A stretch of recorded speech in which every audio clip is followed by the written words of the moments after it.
चलो बच्चों, तो आज हम लोग अकाउंट में चैप्टर नंबर 6 कंटिन्यू करें ना, जिसका नाम है रिटायरमेंट ऑफ अ पार्टनर। देखो, इस चैप्टर में जो हम लोग लॉन्ग क्वेश्चंस देख रहे थे, उसमें आज फाइनल एक्सरसाइज का क्वेश्चन नंबर 8 देखना है हमें। क्वेश्चन नंबर 8 आपकी टेक्स्ट बुक आपके साथ में रखो कि देखो उसमें दिया हुआ है कि जया, ममता और स्मृति ये 3 पार्टनर हैं। क्वेश्चन 8 देखना, जया, ममता और स्मृति ये 3 पार्टनर हैं जिनमें से स्मृति रिटायर हो रहे हैं और उसके रिलेटेड बैलेंस शीट एडजस्टमेंट दिए हुए हैं, वो हमें कंप्लीट करने हैं। लेकिन इस सब में नई चीज़ ये है कि इसमें कैपिटल के साथ करंट अकाउंट भी दिया हुआ है। हर क्वेश्चन में एक एक नया पॉइंट आता है ना, यहाँ पर न्यू पॉइंट ये है कि कैपिटल और करंट दोनों अकाउंट है। मतलब हमें यहाँ पर अकाउंट बनाने होंगे तो कैपिटल के साथ करंट अकाउंट भी बनाना है। मतलब एक रीवैल्यूएशन अकाउंट वो तो बनता ही है, एक कैपिटल अकाउंट बनेगा। कैपिटल अकाउंट यहाँ पर शॉर्ट ही बनेगा, जया, ममता और स्मृति के लिए शॉर्ट कैपिटल अकाउंट बनेगा, क्योंकि कैपिटल अकाउंट में अब सिर्फ और सिर्फ कैपिटल की ही एंट्री करेंगे। उनका कैपिटल बैलेंस कितना है या जो पार्टनर रिटायर हो रहा है वो कितना कैपिटल ले जाएगा, वो सिर्फ कैपिटल की एंट्री उसमें करेंगे और कोई एंट्री उसमें नहीं आएगी। इसलिए कैपिटल अकाउंट शॉर्ट तैयार करते हैं। फिर करंट अकाउंट, यहाँ पर जो भी एंट्रीज करनी हो ना, हम लोग जो भी डिस्ट्रीब्यूशन करते हैं, जो कुछ भी जो है वो लेन देन होती है पार्टनर से, वो सब किस में आता है? करंट अकाउंट में। कैपिटल अकाउंट में सिर्फ और सिर्फ कैपिटल की एंट्री, इसके अलावा कोई एंट्री नहीं। बाकी सभी एंट्री, गुडविल डिस्ट्रीब्यूट करना है, रिजर्व वगैरह बांटनी है और कुछ प्रॉफिट एंड लॉस है या कुछ भी, वो सब कहाँ जाएगा? करंट अकाउंट में।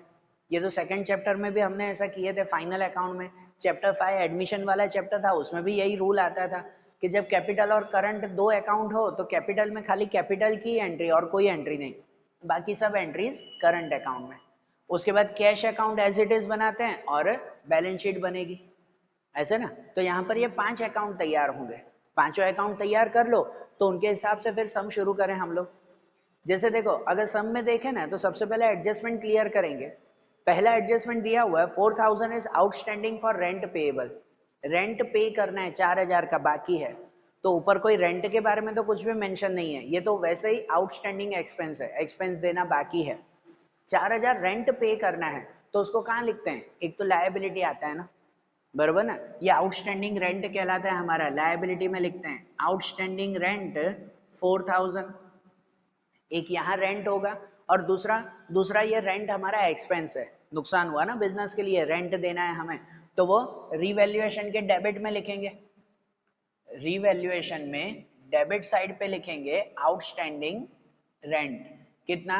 4000, बरोबर। फिर सेकेंड एडजस्टमेंट दिया हुआ है interest on investment is receivable 2500।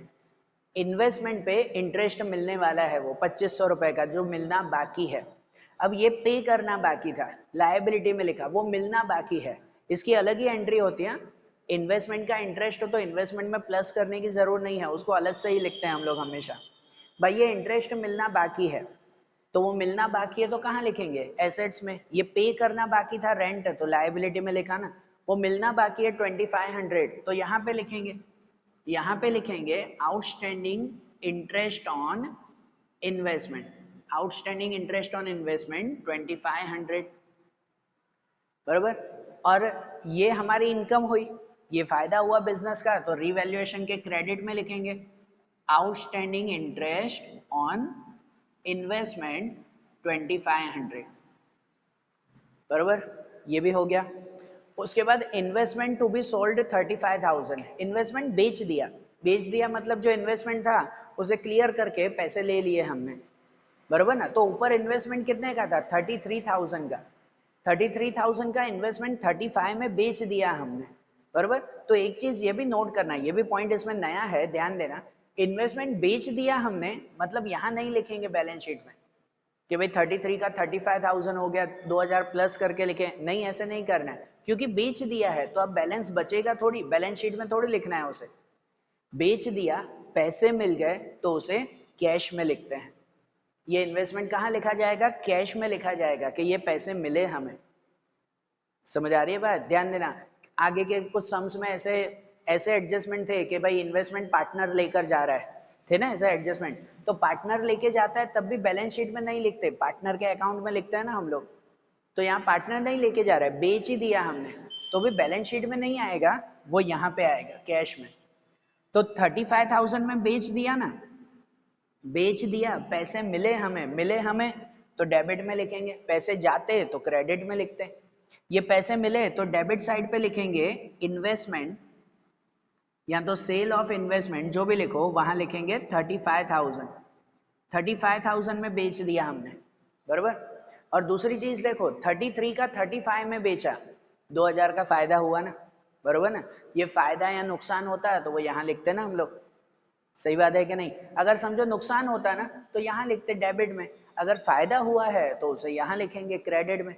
2,000 का फायदा हुआ हमें तो यहाँ पे लिखेंगे इन्वेस्टमेंट, क्रेडिट साइड पे इन्वेस्टमेंट 2,000। क्लियर, ये भी एडजस्टमेंट हो गया, ध्यान रखना है इसे। फिर उसके बाद है goodwill of the firm is valued at 2 lakh, 2 lakh की गुडविल है। अब ये टोटल गुडविल है, तो टोटल गुडविल में से जो रिटायर होता हो उसका हिस्सा ढूंढकर उसे दे दिया जाता है ना, बराबर ना। और जो रिटायर होता है उसका हिस्सा बाकी के पार्टनर में गेन रेशियो में डिस्ट्रीब्यूट करते हैं, ऐसा होता है ना। तो मतलब गुडविल की कभी भी एंट्री है तो हमें रफ में सबसे पहले गेन रेशियो ढूंढ देना, ठीक है। Gain ratio new minus old, तो देखो न्यू तो दिया हुआ है जया और ममता का 1:1 दिया हुआ है ना, और ओल्ड रेशियो कहो, ओल्ड भी है लेकिन ओल्ड देखो 2/5, 5/10, 1/10 ऐसा है, तो वो ओल्ड रेशियो पहले थोड़ा क्लियर करेंगे। देखो अगर रफ वर्क करें, जया ममता और स्मृति है, ओल्ड रेशियो अगर कहें ना तो इसका 2/5, इसका 5/10, इसका 1/10, बरोबर। डिनोमिनेटर इक्वल बना देते हैं तो वो पर्टिकुलर रेशियो बनेगा, और डिनोमिनेटर इक्वल बनाने के लिए एलसीएम करते हैं। 10 और 5 का एलसीएम कितना होगा, 10 ही रहेगा। तो ये 5 है उसको 2 से मल्टीप्लाई करेंगे, 10 को 1 से और इसको भी 1 से, है ना, 10 बनाने के लिए इसको 2 से। तो जो मल्टीप्लाई करते हैं वो ऊपर भी मल्टीप्लाई होगा ना, मतलब यहाँ हो जाएगा 2 2 जा 4, 4/10, ये हो जाएगा 5/10, और ये 1 से मल्टीप्लाई वही रहेगा 1/10। मतलब ओल्ड रेशियो मिल जाता है 4:5:1, ये ऊपर 4:5:1, ये ओल्ड रेशियो हुआ, ध्यान रखना।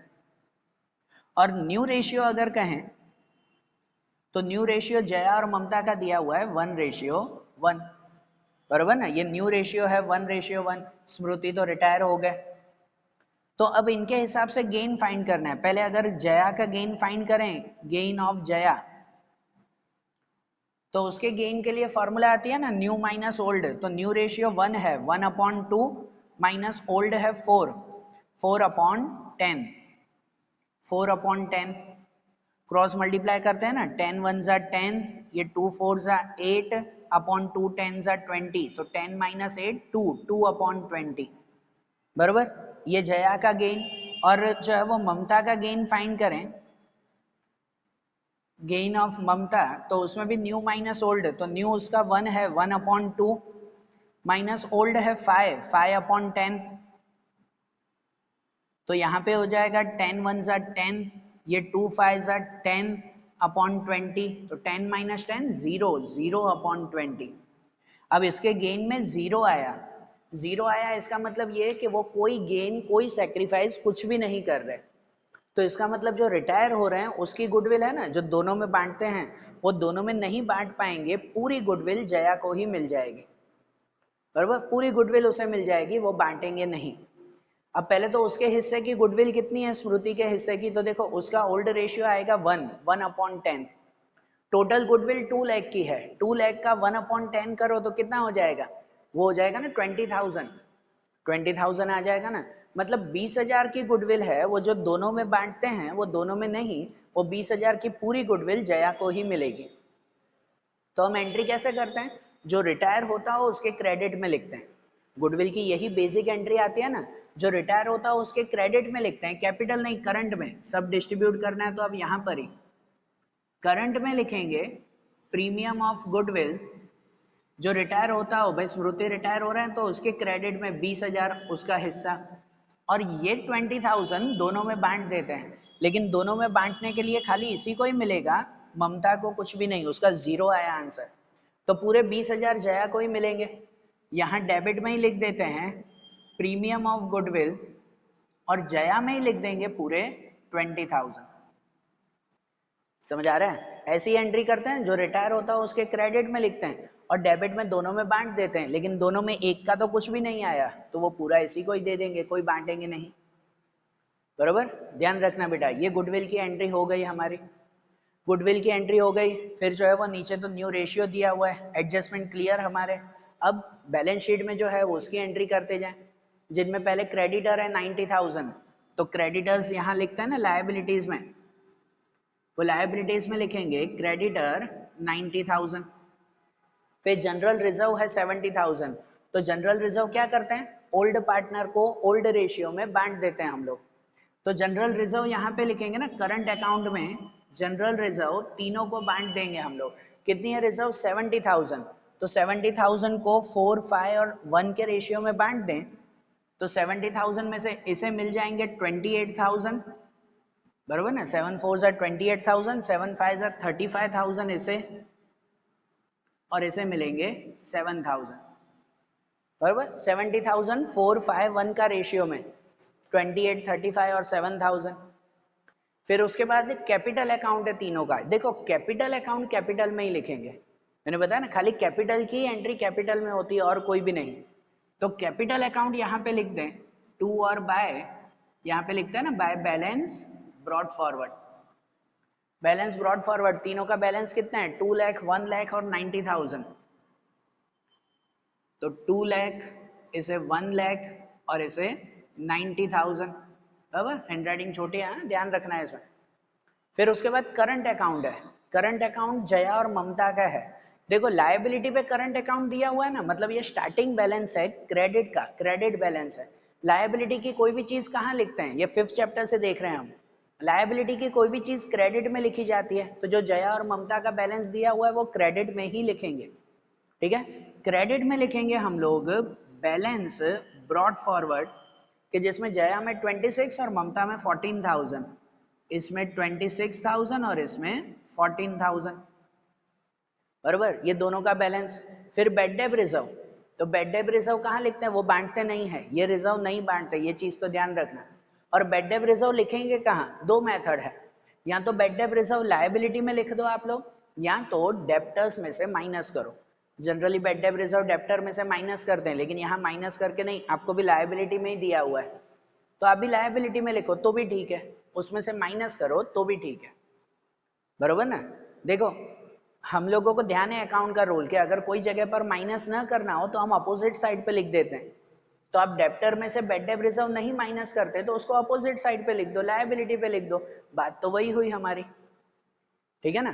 तो यहाँ पर ही हम लोग लिख देते हैं चलो कि भाई बेड डेब रिजर्व, और डेप्टर में से माइनस करोगे तो भी ठीक है, कहाँ पे भी एक जगह पे लिखो। जैसे बेड डेब रिजर्व 10,000, बराबर। उसके बाद एसेट्स में देखें तो गुडविल है, ये old goodwill, old goodwill old partner को ओल्ड रेशियो में बांट देते हैं हम लोग।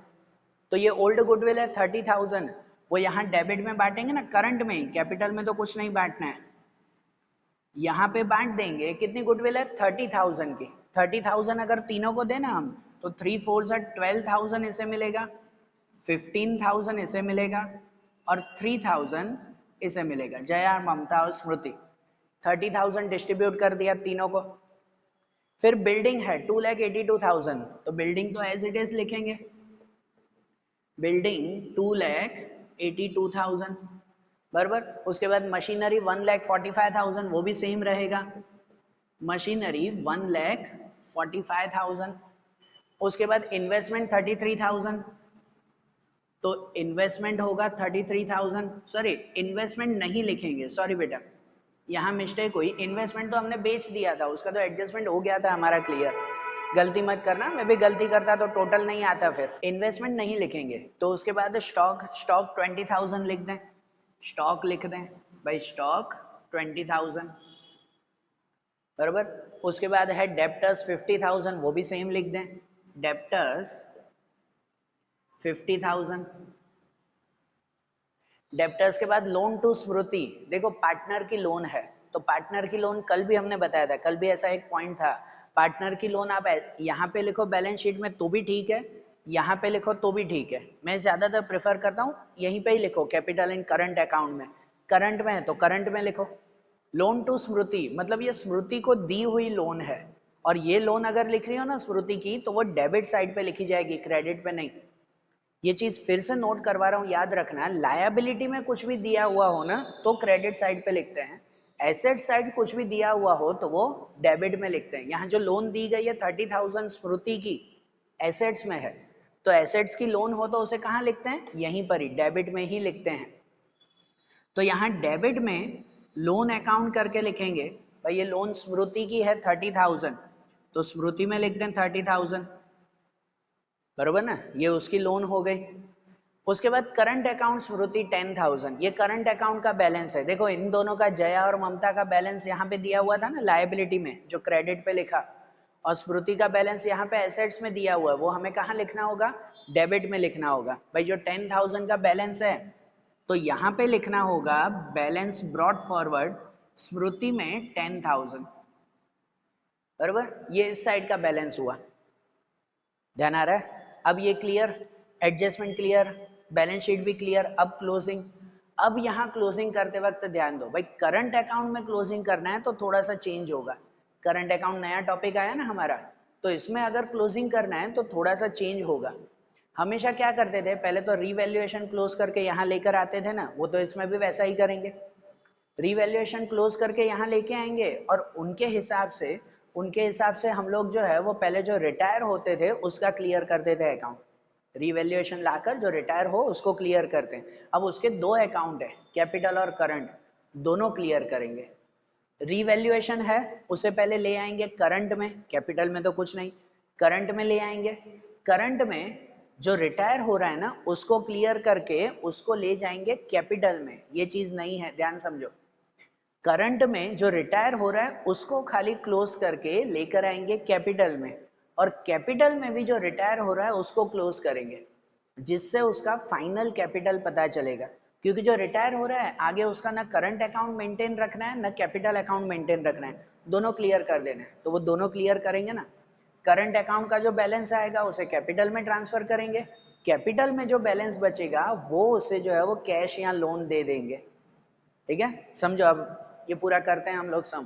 पहले तो रीवैल्यूएशन क्लोज करेंगे, भाई किस साइड का टोटल ज्यादा लग रहा है, क्रेडिट में है, क्रेडिट में 4,500 है, यहाँ पर भी लिखेंगे 4,500, उसमें से 4,000 माइनस करो तो सिर्फ 500 बचेगा, वो आएगा डिविजिबल प्रॉफिट। ये डिविजिबल प्रॉफिट जो तीनों को बांट देंगे ओल्ड रेशियो में, जया ममता स्मृति, 4-5-1 के रेशियो में अगर बांटें तो इसे मिलेंगे 200, इसे मिलेंगे 250 और इसे मिलेंगे 50, बराबर। जो ये प्रॉफिट कहाँ ट्रांसफर करेंगे हम लोग, करंट अकाउंट में। करंट अकाउंट में ट्रांसफर करें, ये डेबिट में है तो हम ट्रांसफर करेंगे क्रेडिट में, क्रेडिट में लिखेंगे डिविजिबल प्रॉफिट। जो डिविजिबल प्रॉफिट भाई इन्हें 200, इन्हें 250 और इन्हें 50। अब यहाँ पर करंट अकाउंट में पहले जो रिटायर हो रहा है उसे क्लियर कर देते हैं, तो उनमें स्मृति रिटायर हो रहे हैं, पहले उसकी क्लोजिंग चेक कर लेते हैं, करंट अकाउंट में किस साइड का टोटल ज्यादा है। कैपिटल अकाउंट में हमेशा क्रेडिट का ही टोटल ज्यादा होता है, कैपिटल अकाउंट में कभी डेबिट का टोटल ज्यादा नहीं होगा, हो रहा है मतलब कहीं मिस्टेक हुई है हमारी। लेकिन करंट अकाउंट में डेबिट या क्रेडिट कोई भी टोटल कम ज्यादा हो सकता है, बरोबर। इसमें देखो डेबिट का टोटल ज्यादा आ रहा है, यहाँ पर अगर डेबिट का टोटल करें जो रिटायर हो रहे हैं पहले उसी में 10, 30 और 3 मतलब 43,000 हो जाएगा, 43, यहाँ पर भी लिखेंगे 43,000, और उसमें से ये 20 और 7 माइनस करें तो हो जाएगा 23, 23 में से हो जाएगा कितना 20 और 16, 16 एंड उसमें से भी 50 रुपीज माइनस, तो 15,950 रुपीज, 15,950 इसका बचेगा ये करंट अकाउंट में, बराबर।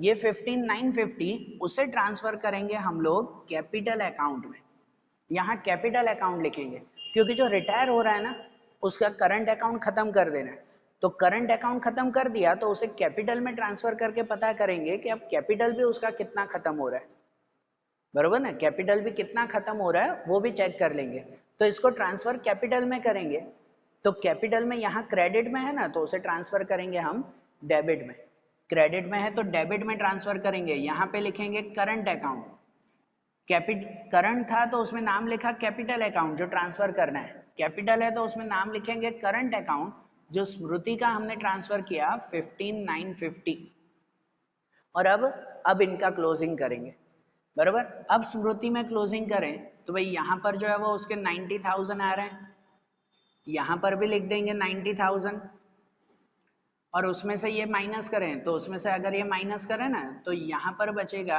10, 9 में से 9 होगा 0, यहाँ 9 में से 5 जाएगा 4 और 8 में से 1 जाएगा तो 7, 74050 बराबर। ये आएगा 74,050 रुपीज जो लिखेंगे यहाँ पर कैश या लोन बराबर। आखिरी उसका इतना बनता है स्मृति का जो रिटायर हो रहे हैं, करंट भी क्लोज किया, कैपिटल भी क्लोज किया, आखिरी में उसका इतना बना 74,050। जो इसमें कहीं मेंशन है कि उसको कैश देना है या लोन देना है, कहीं कुछ मेंशन है कि कैश देना है, कुछ मेंशन नहीं है, कुछ मेंशन नहीं है मतलब ये पूरे 74,050 रुपीज की लोन रखेंगे हम लोग। यहाँ पे लिख देंगे हम लोग लोन अकाउंट, भाई उसे पैसे नहीं दे रहे हैं, ये लोन अकाउंट। और ये लोन अकाउंट फाइनली यहाँ पर ट्रांसफर करते हैं लायबिलिटी में, यहाँ लायबिलिटी में ट्रांसफर करेंगे लोन अकाउंट ब्रैकेट में स्मृति जो 74,050 रुपीज बराबर। ध्यान आया? ये रिटायर हो रहे हैं उनकी क्लोजिंग ध्यान आई। जब कैपिटल और करंट हो तो खाली कैपिटल होता है तो हम ट्रांसफर करते हैं इसको कैपिटल में और कैपिटल को ही अकेला क्लोज करके यहाँ लिख देते हैं लोन अकाउंट।